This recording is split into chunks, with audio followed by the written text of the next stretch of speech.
जब बेटी ही बनी अपने बाप की कातिल। कुणाल, देखो तो दीदी ने अपनी शादी की सालगिरह की फ़ोटो स्टेटस में डाली है।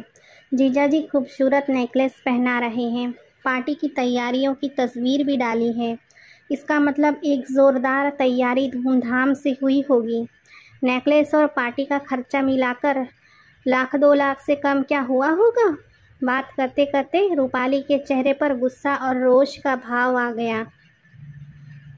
धन्य हैं ऐसे लोग जो उधारी चुकाने के बजाय अपनी खुशियों पर खर्च कर रहे हैं, दिखावे के पार्टियां दे रहे हैं।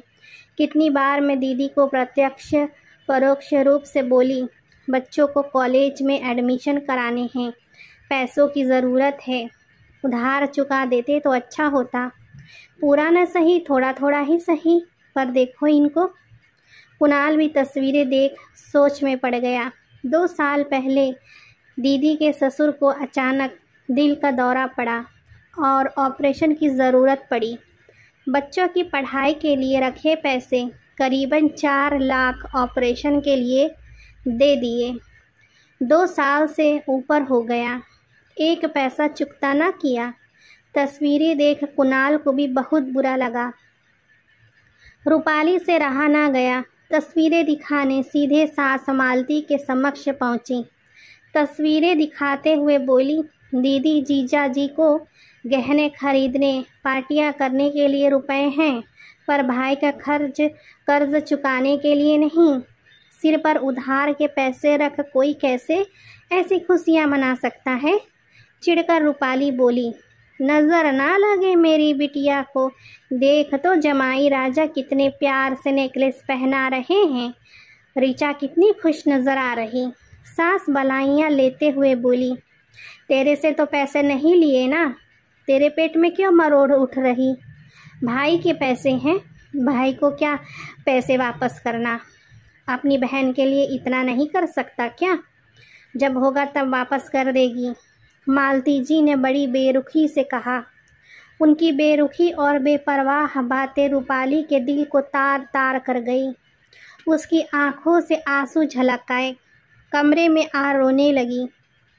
ज़रूरत के समय आंख मूंद आगे पीछे सोचे बिना विचारे जीजाजी की सहायता की। अब उन्हें पैसों की ज़रूरत है। इसके बावजूद दीदी जीजाजी पैसे चुकता करने के बजाय अपने आप पर, अपनी खुशियों पर पैसा लुटा रहे। खुद पर पैसे लुटाना बुरी बात नहीं, पर उधारी चुकता करना भी उनकी ही जिम्मेदारी है।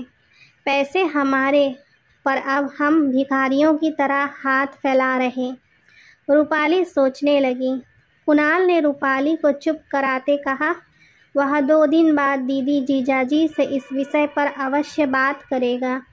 पर बात करने की नौबत ही ना आई, क्योंकि बिटिया का MBA का सीट कन्फर्म हो जाने का मेल आते ही कुणाल उसी शाम बिटिया को ले एडमिशन के लिए चले गए। उसी रात कुणाल के पिता को तेज़ दिल का दौरा पड़ा। पड़ोसियों की मदद से अस्पताल पहुंचाया गया। ऑपरेशन के लिए पैसों की सख्त ज़रूरत थी। दीदी जीजाजी को बार बार फ़ोन करती रही रूपाली, पर उन्होंने फ़ोन नहीं उठाया। पिता के बारे में बताते हुए ऑपरेशन के लिए पैसों की सख्त ज़रूरत है, इसीलिए रूपाली के अकाउंट में 1,00,000-2,00,000 ट्रांसफ़र करने का मैसेज डाला ताकि उपचार शुरू किया जा सके। पर सुबह तक भी न कोई कॉल, न कोई पैसे ट्रांसफ़र हुए। दिल के दौरे के बाद का 1 घंटे का स्वर्णिम समय निकला जा रहा था। इस बीच उपचार शुरू हो जाता तो रोगी को बचाया जा सकता था। कुणाल के मित्र को फ़ोन पर रूपाली ने सूचित किया। वे आनन फानन में पहुँचे। रूपाली ने अपने सारे जेवर उतार उनके सामने रख दिए। रोते हुए विनती करने लगी, बाबूजी को बचा लीजिए। मित्र ने गहने वापस करते अपनी ओर से कोशिश करने का वादा किया। समय पर उपचार मुहैया कराया ना जा सका और ससुर जी गुजर गए। मालती जी बेहोश हो गिर पड़ी। कुणाल को अस्पताल में भर्ती करते ही सूचित कर दिया गया था पिताजी के बारे में। मालती को जब होश आया, सामने बेटी ऋचा को देखते ही दुख क्रोध को काबू में ना रख पाई और तड़ातर चांटे मारने लगी। तेरी वजह से बाबूजी गुजर गए। समय पर पैसे दे देती तो यह ना होता।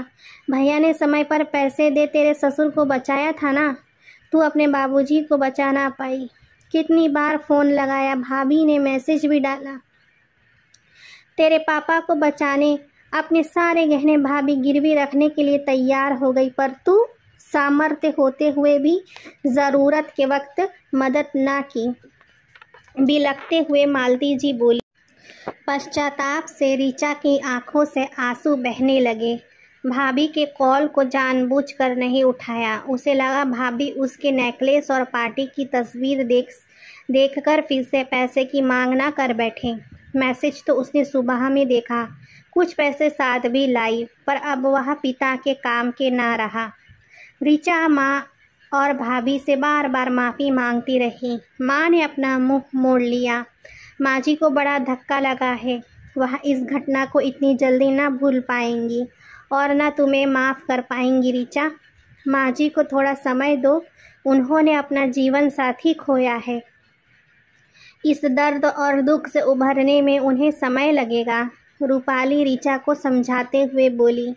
दोस्तों, जीवन में कभी कभी नश्वर वस्तुएं हमारे लिए कितनी महत्वपूर्ण हो जाती है कि हम बहुमूल्य जीवन को खो देते हैं।